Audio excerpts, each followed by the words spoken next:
We've seen stories built around redemption arcs plenty of times before, and if I'm being honest, I'm a total sucker for them. A sarcastic baddie who, despite their disdain for the law, gains enough empathy to save the day? What's not to like? After 8 episodes full of cliffhangers, surprising plot twists, and patience-testing puzzles, Dispatch has finished its own rumination on the topic, allowing me to take a more active role in determining who, amongst its strong cast of charming superheroes, deserves a second chance. That's what a human person would say. It's fitting then that developer Ad Hoc Studio has similarly revived a style of video game I was worried was fading into the background, confidently injecting the interactive narrative genre with exciting new life.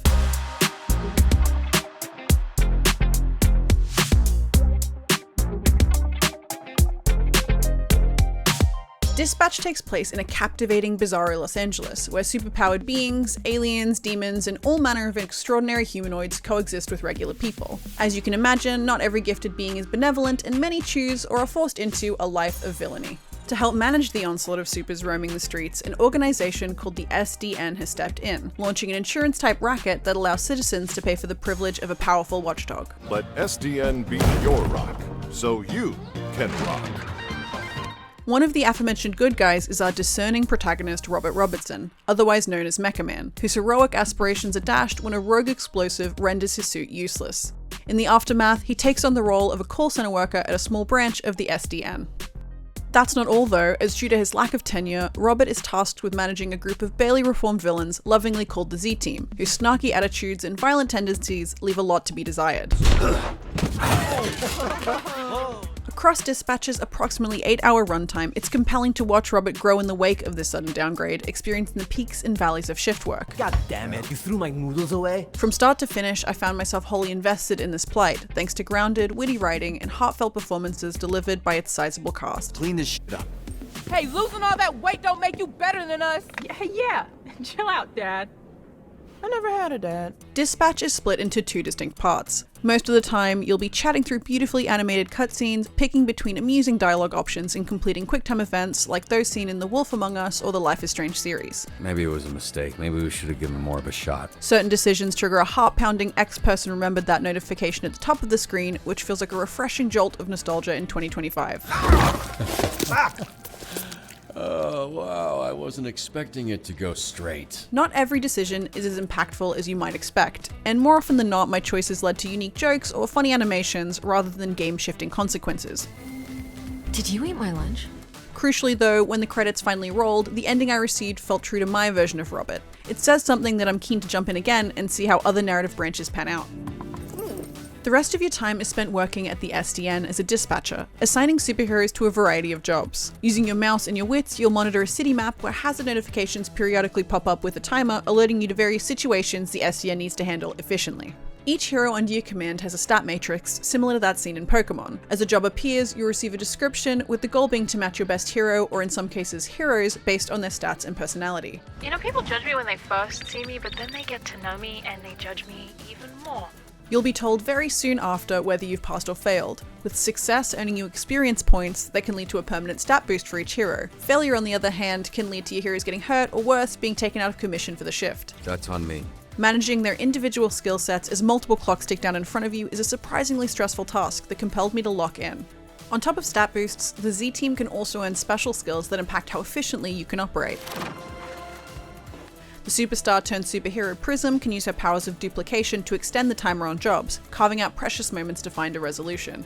Elsewhere, Invisigal can use her lone wolf status to increase her speed if sent solo.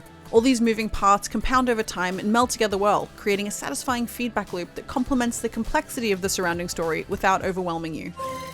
If you're trying to impress me, it's working. Aspects like team morale, along with how you impact poignant story beats, shape how effectively the Z-Team will perform too.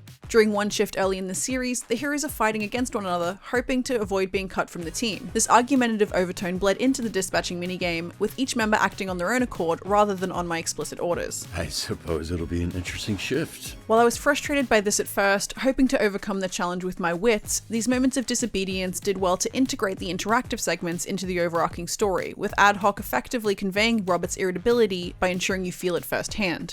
Oh my god. You do realize that sabotaging each other isn't going to guarantee you a spot on the team, right? It's one thing to write an emotive character for me to play as, it's another to actually make me want to quit a job I don't really have in the exact way they do. All Z team back to base and in the conference room in 20 minutes. A secondary hacking minigame is also part of your day-to-day activities as Robert flexes the only superpower he has left, his mind. Here you'll roll a 3D object through a cybernetic maze as the clock ticks down, using directional inputs to forge a path forward to the end goal. On top of the clock, you'll also need to evade undulating antivirus orbs and transfer power sources between light blocks to unlock new paths. It can be overwhelming at times as the difficulty scales over the course of the 8 episodes, and muscling through these puzzles sticks out as some of the least compelling moments in a game that is otherwise full of them, which is a shame. Good week, everybody. See you all on Monday. Despite all the roadblocks I faced at the hands of the Z team, I found myself defending them at every point, like a parent going to bat for their misbehaving child. The Humans has been explored before across film and TV, but Dispatch often subverts expectations through a steady mix of dark humor and sincere interactions that kept me on my toes. For example, at one point, Robert and his team visit a villain bar, but the thing like Hero Golem is forced to sit outside due to their humongous size. At this point, I'd taken quite a dislike to them and their attitude, and yet watching them slumped on the gutter with their earbuds in made them appear more human and less rock monster. Just like that, a switch had flipped inside my head and I was putty in the palm of Ad Hoc's hands. What makes this redemption story so effective is how it portrays its villains as emotionally complicated souls who may have lost their way, rather than one-dimensional brutes. This empathetic lens makes it easy to peel back the layers of the group, no matter how horrible they're being or how petulant they seem. When I first arrived on Earth, the ladies at the Nordstrom rack I worked at called me Dumpy due to my large posterior. That's not to say every character is worth forgiving, but instead, if you're willing to make a risky dialogue choice, you may be rewarded with precious lore that could sway how you react in future situations, or what kind of ending you receive. We don't kill people. We're the good guys. That's a good guy answer.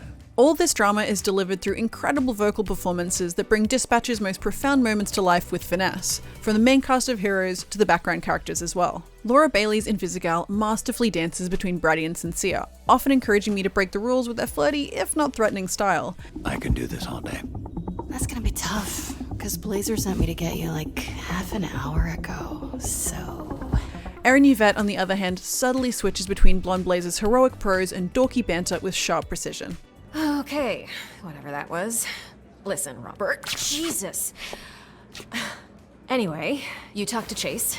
Notably, Aaron Paul's Robert is more than just Hollywood stunt casting. He's a standout here, delivering a nuanced performance as a man struggling to hold on to his optimism while reconciling with who he is outside his giant mech suit. I understand you're big, but you need to be considerate of the people around you. You in trouble? Have a seat. A true spiritual successor to the Telltale Games of the 2010s, Dispatch cleverly toes the line between TV show and video game, delivering on both halves in equal measure. Can you just be normal for like a second? Its cavalcade of multidimensional characters shines thanks to great writing further buffeted by a star-studded cast. The hands-on minigame of managing my superhero team from behind a desk is both a tense delight and a smart way to tie the conversations you have into the actual action, with only the hacking puzzles feeling like a less than thrilling distraction. An emotional rollercoaster in all the right ways, Dispatch is a decision-packed adventure that hones in on the hero behind the super. I'm only left with one question: how long until season 2? For more, check out our reviews of Where Winds Meet or Arc Raiders, and for everything else, stick with IGN.